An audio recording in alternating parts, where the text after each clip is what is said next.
اسرائیل فلسطین کا معاملہ، پاکستان کا رول اس کے اندر، اور پاکستان میں جو پھڈا پڑ گیا وہ آپ کے سامنے رکھیں گے۔ گنڈا پور نے کیا کیا، کیوں کیا، اور اب اس کا ری ایکشن کیا آنے والا ہے، دیگر بھی کچھ خبریں ہیں۔ لیکن سب سے پہلے جو کشمیر کے حالات ہیں، جتنے بھی آزاد کشمیر کے شہری ہیں وہ مختلف شہروں سے نکل کر بہت بڑے پیمانے پر گروہوں کی شکل میں اب مظفر آباد کی طرف بڑھ رہے ہیں، اور ایک عجیب اتحاد دیکھنے میں آ رہا ہے جو اس سے پہلے ہم نے نہیں دیکھا۔ رکاوٹیں یہ گراتے جا رہے ہیں، ان کے اوپر فائرنگ کی گئی، گرفتار کیا گیا، تشدد کیا گیا، جگہ جگہ رکاوٹیں کھڑی کر کے ان کو روکنے کی کوشش کی گئی، لیکن آزاد کشمیر کے شہری جو ہیں وہ آگے بڑھتے جا رہے ہیں۔ یہ شہری پرامن ہیں اور یہ پرامن احتجاج پہ یقین رکھتے ہیں۔ انہوں نے حلف بھی لیا، کئی جگہ سے ایسی ویڈیوز آ رہی ہیں جہاں پہ حلف لیا جا رہا ہے، اور یہ کہا جا رہا ہے مظاہرین سے جو وہاں پہ مقامی قائدین ہیں ان کی جانب سے کہ آپ ہمیں حلف دیں کہ آپ پرامن رہیں گے، لیکن اگر آپ کے اوپر جبر اور تشدد ہوتا ہے تو آپ پیچھے نہیں ہٹیں گے۔ بلکہ اس کے اوپر جو ہے وہ احمد فراحت صاحب کو میں سن رہا تھا، دیگر جو جرنلسٹ ہیں وہاں پہ ان سے بھی میری بات ہو رہی تھی کہ یہاں پہ ایک ڈیفرنس یہ ہے کہ یہ جب گولی چلتی ہے، کیونکہ 20 لوگ زخمی ہوئے ہیں جب گولی چلی، ان کی لسٹ بھی آ گئی ہے، ایک نوجوان شہید بھی ہو گیا، لیکن یہ وہ جگہ چھوڑ کر نہیں گئے، انہوں نے اپنے زخمی اٹھائے اور ان کو اسپتالوں میں ضرور پہنچایا، لیکن موقع کے اوپر جو لوگ موجود تھے وہ وہاں پہ موجود رہے، سیکورٹی جو تھی وہاں پہ ان کو وہ جگہ چھوڑنی پڑی۔ یہ ایک نئی سچویشن ہے۔ یہ احتجاج بڑے زوردار طریقے سے کر رہے ہیں، ان کے اوپر جو ہے وہ سادہ کپڑوں میں لوگوں سے بھی گولیاں چلوائی گئیں، کچھ جو دیگر جماعتیں اسٹیبلشمنٹ کی حمایتی ہیں ان کے ذریعے سے بھی ان کے اوپر دباؤ ڈالا گیا، لیکن یہ عام لوگ ہیں، آزاد کشمیر کے پرامن لوگ ہیں، اور یہ پرامن جدوجہد کر رہے ہیں، اور اسٹیبلشمنٹ کی سیاست میں جو غیر قانونی کردار ہے اسٹیبلشمنٹ کا اسے ختم کر سکتے ہیں یہ لوگ، یہ ان کے پاس موقع ہے، اور اس کے لیے یہ لوگ اپنا پورا زور لگا رہے ہیں۔ خواتین اور نوجوانوں کا ایک بہت بڑا کردار ہے۔ خواتین جو ہیں وہ کیونکہ لوگ بہت بڑی تعداد میں نکلے ہیں تو ان کے کوئی سپانسر بھی ایسے نہیں ہے کہ ان کو بہت سارا پیسہ مل جائے یا انہیں کوئی سپانسر کر جائے، وہاں دیگیں پک رہی ہوں، کھانے پکے پکائے آ رہے ہوں، یہ بھی نہیں ہے۔ تو یہ جو فیملیز ہیں، جو خواتین ہیں، وہ یہ ذمہ داری اٹھاتے ہیں، لوگوں کو کھانا بھی ملتا ہے اور لوگ ٹریول کرتے ہیں، لوگ برداشت بھی کرتے ہیں۔ اس سے پہلے سردیوں میں ان لوگوں نے ثابت کیا کہ بڑی ثابت قدمی سے یہ بیٹھے رہے اور انہوں نے اپنے مطالبات منوائے۔ اب جو اوورسیز پاکستانی ہیں ان کو بڑا امپورٹنٹ اس میں رول ہوگا، کیونکہ دیکھیں آزاد کشمیر میں بہت سارے لوگ اوورسیز ہیں، جو آزاد کشمیر کے ہمارے شہری ہیں، بھائی ہیں، ان میں بہت سارے اوورسیز پاکستانی ہیں۔ کچھ احتجاج کا سلسلہ باہر ملکوں میں شروع ہوا، جن میں خاص طور پہ بریڈ فورڈ میں ایک احتجاجی مظاہرہ بھی ہوا، لیکن ابھی اس نے زور نہیں پکڑا۔ آزاد کشمیر میں پورا زور پکڑ لیا۔ آزاد کشمیر کے جو شہری ہیں جو احتجاج کر رہے ہیں، عوامی ایکشن کمیٹی کے لوگ، وہ یہ کہہ رہے ہیں کہ جو اوورسیز پاکستانی ہیں وہ اب آواز اٹھائیں ہمارے حق میں اور وہ زور لگائیں، ہر جگہ پہ جائیں، دنیا کو بتائیں کہ ہمارے ساتھ کیا ہو رہا ہے، اگر ہمارے ساتھ یہاں پہ کوئی ظلم ہوتا ہے تو اس کے اوپر پوری دنیا میں آواز اٹھائیں تاکہ حکومت کے اوپر جو ہے وہ ایک پریشر رہے۔ تو کشمیر کی صورتحال پہ ہم نظر رکھیں گے، اس پہ ہم بات کرتے رہیں گے۔ اب آ جائیں ناظرین، اسرائیل اور فلسطین والا معاملہ جو ہے وہ کہاں تک پہنچا۔ دیکھیں ڈونلڈ ٹرمپ نے جو معاہدہ کیا اس کے اوپر تنقید ہو رہی ہے اور لگاتار تنقید ہو رہی ہے، اور یہ تنقید حکومت کے مخالفین نہیں، حکومت کے اپنے لوگ بھی اب کر رہے ہیں۔ پہلے خواجہ سعد رفیق کو سن لیتے ہیں کہ خواجہ سعد رفیق نے اس کے بارے میں کیا کہا۔ خواجہ سعد رفیق نے ٹرمپ کا غزہ امن منصوبہ یک طرفہ اور ناقابل عمل قرار دے دیا۔ اس سے پہلے جب ٹرمپ نے یہی والا منصوبہ عمران خان صاحب کے دور میں پیش کیا تھا تو عمران خان صاحب نے اس کے اوپر عمل درآمد نہیں کیا تھا، بلکہ انہوں نے اسے مسترد کیا تھا۔ اس دور میں جو اپوزیشن تھی اس نے بھی اس کے خلاف آواز اٹھائی تھی، یعنی شہباز شریف، خواجہ آصف، یہ سارے۔ لیکن بعد میں کیا ہوا، اب جب یہ حکومت میں آ گئے ہیں تو یہ لیٹ گئے، اور یہ جہاں جہاں سجدے کر رہے ہیں یہ عمران خان کی وجہ سے کر رہے ہیں۔ انہیں ڈر ہے کہ عمران خان پاکستانی قوم کے ساتھ مل کر ہمارا پٹاخہ بجا دے گا، اس لیے اسٹیبلشمنٹ اور حکومت ہر بات مانتی ہے اپنے غیر ملکی آقاؤں کی، جو کروانا ہے آپ ہم سے کروا لیں، ایسا دکھائی دے رہا ہے۔ خواجہ سعد رفیق صاحب نے کہا کہ یہ جو ٹرمپ کا امن منصوبہ یک طرفہ ہے، ناقابل عمل ہے، اور حماس کو اسرائیلی افواج کے سامنے ہتھیار ڈالنے پر مجبور کرنے کا ایک منصوبہ ہے، یہ انہوں نے قرار دیا۔ انہوں نے ایکس کے اوپر اپنی ایک پوسٹ لگائی ہے، ٹویٹر کے اوپر، اور امن منصوبے کو ناقابل عمل قرار دیتے ہوئے کہا کہ یہ منصوبہ صہیونی جنگجوؤں کے وحشیانہ حملوں کو روکنے کا کوئی جامع طریقہ کار نہیں رکھتا۔ یہ خواجہ سعد رفیق کہہ رہے ہیں، نون لیگ کے اہم ترین رہنما۔ اچھا، یہ جو باقی لوگ ہیں نا، وزیر قانون ہو گیا، وزیر دفاع ہو گیا، وزیر خارجہ ہو گیا، ڈپٹی وزیر اعظم، یہ سارے کہہ رہے ہیں جی بہت اچھا کام ہو گیا، لیکن جو اصل لوگ ہیں پاکستان مسلم لیگ نون کے پرانے، خواجہ سعد رفیق ہو گیا، باقی لوگ ان سے آپ بات کریں وہ کہتے ہیں یار یہ کیا کر رہے ہیں، ہم اپنے پاؤں پہ کلہاڑا مار رہے ہیں۔ نون لیگ کے اپنے لوگ کہہ رہے ہیں، پیپلز پارٹی کا جو پرانا ورکر ہے وہ پریشان ہے یہ کیا ہو رہا ہے۔ اس کے اوپر نا آسان طریقہ یہ ہے کہ قومی اسمبلی میں بحث کروائی جائے، سارے لوگ اس کے اوپر بات کریں، ہفتہ ایک اس کے اوپر بحث ہو، حکومت اپنا موقف دے, وزراء اپنا موقف دیں, اپوزیشن اپنا موقف دے, سیاسی جماعتیں باقی جو ہیں ان سب کو موقع ملے, وہ اپنی اپنی بات کریں, کیبنٹ میں رکھا جائے. یہ ممکن نہیں ہے نا کہ ایک وزیر اعظم یا فیلڈ مارشل اپنی مرضی سے کسی معاہدے کا حصہ بن جائے, ممکن نہیں ہے. کیونکہ گورنمنٹ کی جو ڈیفینیشن ہے اس میں پوری کیبنٹ ہوتی ہے, اور اتنے اہم فیصلے جو ہے وہ پارلیمان کی مرضی کے بغیر نہیں ہو سکتے. تو آپ کو پارلیمنٹ کے ساتھ چلنا ہوتا ہے, پارلیمان کو یہ فیصلہ کرنا چاہیے, عوامی منتخب نمائندوں کو یہ حق ملنا چاہیے. کسی سرکاری آفیسر کو نہیں ملنا چاہیے, وہ تو تنخواہ لے کے کام کر رہا ہے, ریٹائر ہو جائے گا پھر پینشن لیتا رہے گا. تو عوامی منتخب نمائندوں نے عوام کو جواب دینا, تو ان کو یہ موقع ملنا چاہیے. ویسے اصول تو یہ ہے. اب اس معاہدے کے اوپر جناب تنقید ہو رہی ہے. خواجہ صاحب نے کچھ اور مشورے بھی دیے ہیں کہ جناب اس کے اندر کیا کیا جانا چاہیے, لیکن انہوں نے کہا یہ قابل عمل نہیں ہے اور یک طرفہ منصوبہ ہے. ایک طرف دیکھیں ہمارے جو لیڈر ہیں وہ جو اس وقت حکومت میں موجود ہیں وہ منجن بیچ رہے ہیں کہ جناب ہم فلسطینیوں کے ساتھ بہت زور سے کھڑے ہیں, لیکن سینیٹر مشتاق جو ہیں وہ سمندر کے اندر ٹریول کر رہے ہیں اور غزہ کے بہت قریب پہنچ گئے ہیں کہ ہم اسرائیل کا جو گھیرا وہ توڑیں گے. بلکہ آخری جو انہوں نے ویڈیو بنائی انہوں نے بتایا کہ جناب ہمیں اب اسرائیلی جہاز نظر آ رہے ہیں, ان کے جو ہے فون ہیک کر لیے گئے ہیں, سائبر اٹیکس ان کے اوپر ہو رہے ہیں, ڈرون جو ہے وہ ان کے اوپر منڈلاتے رہتے ہیں. تو بار بار ان کو اپنے آپ کو موسم کی سختیاں انہوں نے دیکھی ہیں. ہمت ہے ویسے مشتاق احمد صاحب کی, یہ بڑا کٹھن سفر کرتے ہوئے وہ ایک فریڈم مشن لے کر جا رہے ہیں غزہ کی جانب, اور وہ اس گھیرے کو توڑ کے اندر داخل ہونا چاہتے ہیں. اللہ تعالیٰ ان سب کی حفاظت کرے. باقی حکومتیں اس پہ بات کر رہی ہیں لیکن پاکستان کی حکومت اس پہ بھی بات نہیں کر رہی, اور یہ زبانی کلامی جو ہے وہ بنے ہوئے ہیں خیر خواہ فلسطینیوں کے. اس سے پہلے فلسطینیوں کا جھنڈا جس نے بھی پاکستان میں اٹھایا, پاکستان کی ریاست نے اس کو بہت مارا. یہ گزشتہ چند سالوں کی میں آپ کو بات بتا رہا ہوں, بہت مارا. خاص طور پہ جب سے فیلڈ مارشل عاصم منیر صاحب آئے یا جنرل باجوہ صاحب بھی تھے جب, تو انہوں نے بہت مارا. جو بھی فلسطین کا نام لے کر باہر نکلا اس کے اوپر انہوں نے اٹیک کیا. اب ناظرین ایک چیز اور ہے کہ عمران خان صاحب نے جو حمایت کی ہے, اور سوشل میڈیا سارا کا سارا یہی کہہ رہا ہے کہ عمران خان کہتے ہیں کہ 1967 سے پہلے والے فلسطین کی بات کی جائے. اب یہ جو حکمران ہے یہ اس بارے میں بات ہی نہیں کرتے. حالانکہ اب تک ڈونلڈ ٹرمپ کا جو منصوبہ سامنے آیا اس کے اندر کہیں پہ بھی فلسطین کو ایک ریاست کے طور پہ تسلیم کیا جانا ہے ہی نہیں.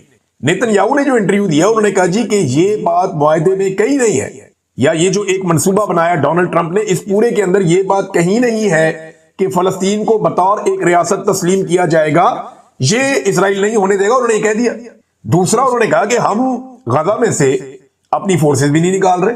دیکھیں جو طریقہ کار ہے وہ تو یہ ہے کہ 1967 کی پوزیشن کے اوپر جائیں واپس, ویسٹ بینک, گولان ہائٹس اور غزہ, ان کو جو ہے وہ اسرائیل چھوڑ دے اور یروشلم جو ہے وہ کیپٹل بن جائے فلسطین کا. جبکہ اگر ایک بفر زون بنانا ہے فلسطینیوں اور اسرائیلیوں کے بیچ میں تو امت مسلمہ کی ایک فوج کو تعینات کیا جا سکتا ہے اس بفر زون میں, تاکہ اسرائیلیوں اور فلسطینیوں کے بیچ میں گیپ رہے اور محفوظ رہیں فلسطینی بھی. یہ تو ہو سکتا ہے, لیکن یہ فارمولا اس کے بالکل الٹ ہے. میں نے لوگوں سے سوال پوچھا اور اس بارے میں نے ایک سوال اٹھایا تھا. میں نے پوچھا آپ کے خیال میں ٹرمپ کے معاہدے کے تحت پاکستان اور دیگر ممالک کی افواج فلسطین میں اسرائیل سے مقابلے کے لیے بھجوائی جا رہی ہیں؟ تو 81% لوگوں نے اس کا جواب دیا کہ نہیں, انہیں نہیں لگتا کہ یہ اسرائیل سے مقابلہ کرنے جا رہے ہیں. یعنی ان کو ادروائز کچھ لگتا کہ یہ جو فورسز مسلمانوں کی وہاں جا رہی ہیں فلسطین میں, یہ اسرائیل کا مقابلہ کرنے نہیں جا رہے یا ان کے ساتھ لڑنے نہیں جا رہے. تو پھر لڑنے والی فورسز کا وہاں کام کیا ہے, کس کے ساتھ لڑنا ہے, یہ فیوچر میں ہمیں پتا چلے گا. کیونکہ ایک بہت بڑی پکچر نظر آ رہی ہے, کچھ لوگ انالیسس کر رہے ہیں کہ آنے والے وقتوں میں وہاں ایک عجیب قسم کی لڑائی شروع ہو جائے گی, اور اس کے اندر قربانیاں جو ہیں وہ اسلامی فوج جو وہاں پہ بنا کے بھیجی جائے گی اس کو دینی پڑیں گی. تو یہ ایک لمبا سلسلہ ہے جو شروع ہو سکتا ہے. لیکن نیتن یاہو نے جو ہے ان کی خواہش کے اوپر ڈونلڈ ٹرمپ نے کچھ ایسا لگتا ہے تبدیلی کر دی ہے. جو باتیں پہلے مسلمان ملکوں کے ساتھ ہوئی تھی اب وہ باتیں وہاں پہ نہیں ہیں. اب نہ تو فلسطین ایک ریاست کے طور پہ تسلیم کیا جائے گا, یہ بات بھی اس کے اندر نہیں ہے. انہوں نے کہا جی دیکھیں گے بعد میں سوچیں گے اس کے بارے میں. دوسرا, اسرائیلی فوج غزہ میں غیر معینہ مدت تک رہے گی. غزہ سے اسرائیلی فوج کے انخلاء کا نیتن یاہو کو ویٹو پاور دے دیا ڈونلڈ ٹرمپ نے کہ ٹھیک ہے آپ جب چاہیں وہاں پہ آپ رہ سکتے ہیں, اور جب آپ نہ چاہیں تو آپ کو وہاں سے کوئی نہیں نکالے گا. مثال کے طور پہ اسرائیلی وزیر اعظم نیتن یاہو نے کہا, اور یہ میں ان کا سٹیٹمنٹ آپ کو پڑھ کے سنا رہا ہوں, انہوں نے کہا کہ امریکی صدر سے فلسطینی ریاست پر اتفاق نہیں کیا. امریکی صدر کی جانب سے غزہ جنگ بندی سے متعلق مجوزہ منصوبے کے اعلان کے چند گھنٹوں بعد اسرائیلی وزیر اعظم کا جو بیان سامنے آیا اس میں نیتن یاہو نے کہا کہ امریکی صدر سے گفتگو میں فلسطینی ریاست پر اتفاق نہیں کیا, اور فلسطینی ریاست کی بات معاہدے میں بھی نہیں لکھی ہے. جس معاہدے کو شہباز شریف صاحب سر پہ اٹھا کے پھر رہے ہیں